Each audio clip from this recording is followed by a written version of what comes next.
Assalamualaikum warahmatullahi wabarakatuh.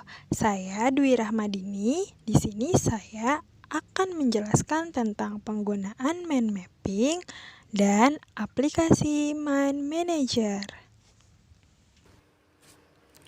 Apa yang kalian ketahui tentang mind mapping? Mind mapping adalah sebuah cara mencatat dengan memanfaatkan otak bekerja. Teknik ini diperkenalkan oleh Tony Buzan, seorang ahli dan penulis produktif di bidang psikologi, kreativitas, dan pengembangan diri. Kemudian apa yang kalian ketahui tentang mind mapping? Mind mapping yaitu alat yang membantu otak berpikir secara teratur dan sistematis. Ini menjadi sebuah arahan bagaimanapun kita harus bekerja dituntun secara sistematis atau berurutan. Kemudian ada mengembangkan cara berpikir divergen, berpikir kreatif. Karena ada beberapa kegiatan yang memang ketika kita akan membuat mind mapping itu tidak lepas dari sebuah kreativitas, baik ketika menggunakan gambar atau menggunakan pewarnaan, atau ketika kita membuat sebuah cabang-cabang mind mapping. Kemudian mind mapping juga termasuk teknik mencatat atau dokumentasi yang memungkinkan mendapat gambaran besar dari sebuah persoalan.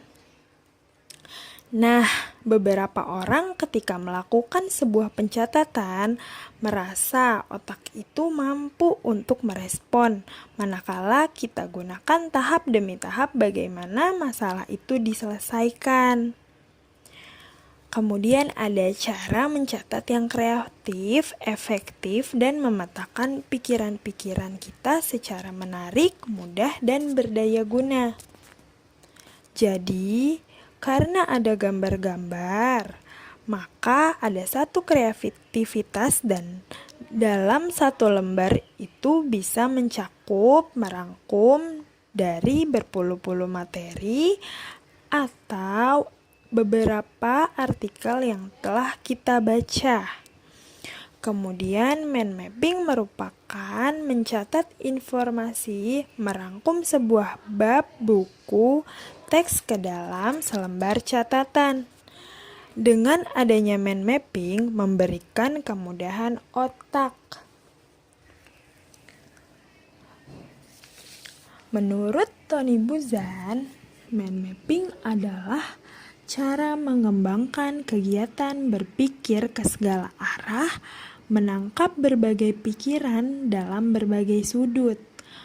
Mind mapping mengembangkan cara berpikir divergen dan berpikir kreatif. Mind mapping yang sering kita sebut dengan peta konsep adalah alat berpikir organisasional yang sangat hebat yang juga merupakan cara termudah untuk menempatkan informasi ke dalam otak dan mengambil informasi itu ketika dibutuhkan. Menurut Edward, mind mapping merupakan cara mencatat yang mengakomodir cara kerja otak secara natural, berbeda dengan catatan konvensional yang ditulis dalam bentuk daftar panjang ke bawah. Mind mapping akan mengajak pikiran untuk membayangkan suatu objek sebagai satu kesatuan yang saling berhubungan. Kemudian kita akan membahas jenis-jenis mind mapping. Yang pertama ada mind mapping silabus, kemudian mind mapping bab, kemudian mind mapping paragraf. Yang pertama mind mapping silabus. Mind mapping silabus atau mind map makro adalah jenis mind mapping yang membantu memberikan gambaran tentang apa yang dipelajari. Dan biasanya mind mapping ini dibuat dengan ukuran besar dan ditempel di dinding. Berikut contoh mind mapping silabus. Kemudian ada mind mapping bab. Mind map bab adalah jenis mind mapping yang dibuat berdasarkan masing-masing bab yang telah dipelajari. Namun harus diringkas poin penting atau garis besarnya saja untuk mempermudah mengingatnya. Berikut contoh dari mind mapping bab. Kemudian yang ketiga ada mind mapping paragraf. Adalah jenis mind mapping yang dapat memberikan informasi secara lengkap. Karena selain bisa ringkasan setiap bab, bisa juga mengetahui ringkasan penjelasan. Berikut contoh mind mapping paragraf. Kemudian kita lanjut membahas tentang manfaat mind mapping. Ada beberapa manfaat tentang mind mapping. Yang pertama, kita dapat mengingat dengan mudah. Kemudian, belajar lebih cepat dan efisien. Kemudian, melihat gambaran dari keseluruhan apa yang kita tuliskan di sana. Mind mapping memberikan sarana media kita untuk berkomunikasi, membuat rencana menjadi lebih kreatif. Kemudian terkumpulnya berbagai data, karena data yang terangkum itu pun bisa dijadikan mind mapping. Mudah dibaca, diingat, dan dipahami. Bantuan mempelajari, yaitu bagi seseorang yang senang dengan model mind mapping akan sangat membantu dalam hal proses belajar. Kemudian menghemat waktu. Dari segi waktu, juga dapat mengefisienkan penggunaan waktu dalam mempelajari informasi. Hal ini utamanya disebabkan karena metode ini dapat menyajikan gambaran menyeluruh atas suatu hal dalam waktu yang singkat. Langkah-langkah yang harus kita lakukan untuk membuat contoh bagan mind mapping. Yang pertama, tulis judul di tengah-tengah kertas dan beri gambar yang sesuai untuk memudahkan dan mengingat judul tersebut.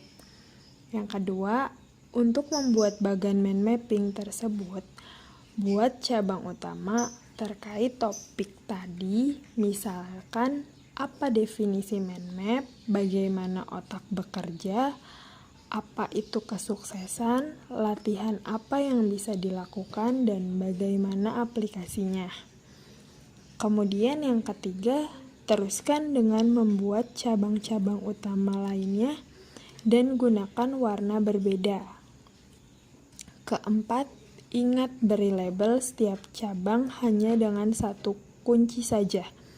Semakin sedikit, semakin baik. Kita mencatat bukan untuk menghafal, melainkan untuk memahami dengan bahasa kita sendiri. Yang kelima, selanjutnya dari tiap cabang, buat sub-cabang untuk hal-hal yang saling berhubungan. Keenam, gunakan garis-garis lengkung dan alur yang nyaman buat kita. Tidak ada aturan khusus dalam membuat mind mapping, sebab kitalah sang seniman. Yang ketujuh, jika ada hal-hal yang berhubungan pada sub yang berbeda, kita bisa menarik garis sebagai pengingat adanya kaitan antara kedua hal tersebut. Aplikasi Mind Manager.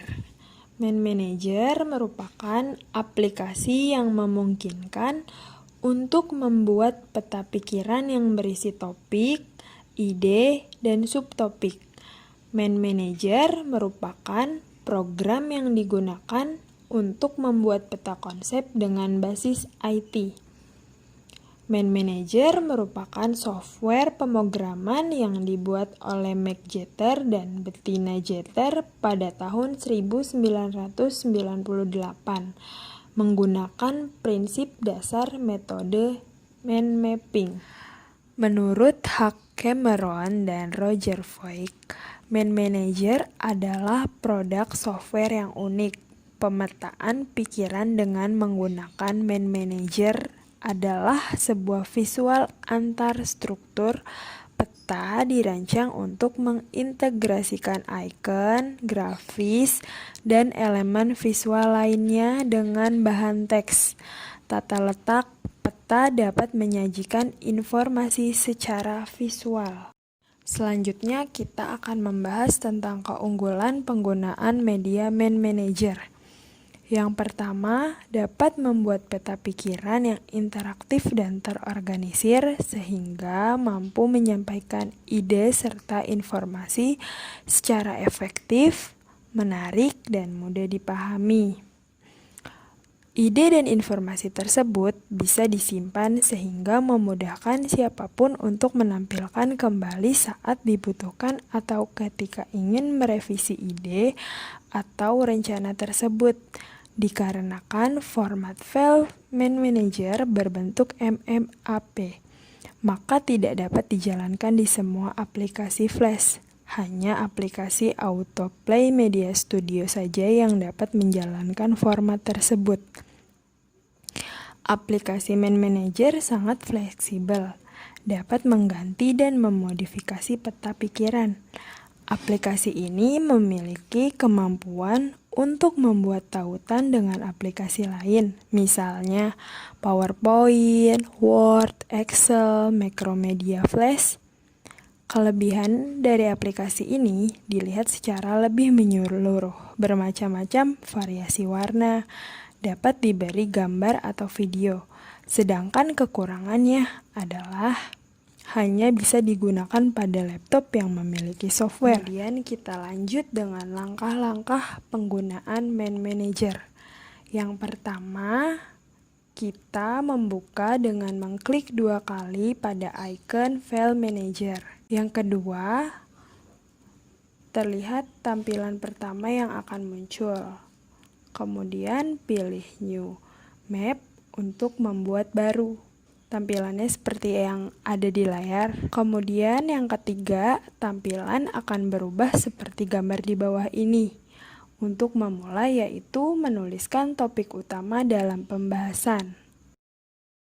Dan yang keempat, untuk menuliskan topik dan subtopik sebagai pengembangan dari topik awal pada desain web. Klik pada keyboard Insert atau Insert sehingga muncul submenu. Contohnya ada di gambar ya teman-teman. Kemudian yang kelima, untuk memilih submenu. Submenu yang diisi materi. Klik kanan pada menu atau submenu yang terpilih tepat pada kotak. Kemudian muncul kotak catatan di sebelah kanan menu atau submenu. Kemudian isi kotak catatan dengan cara diketik. Kemudian yang keenam, setelah itu ada tampilan jadi, seperti yang terlihat di layar teman-teman. Yang ketujuh, finalisasi Manjet dalam bentuk web. Klik File, kemudian Export, kemudian Save as Webpack. Setelah itu, memilih desain web menggunakan Select Template.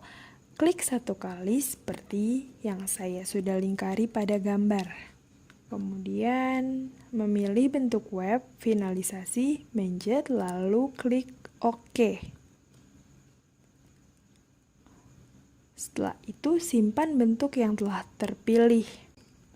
Yang ke-11 membuka hasil website. Dan yang terakhir tampilan jadi dalam bentuk website. Dari materi yang telah disampaikan, maka bisa ditarik kesimpulan yaitu kegunaan mind mapping sangat membantu, mempercepat dan menambah pemahaman pada saat pembelajaran karena dapat melihat keterkaitan antar topik yang satu dengan yang lainnya.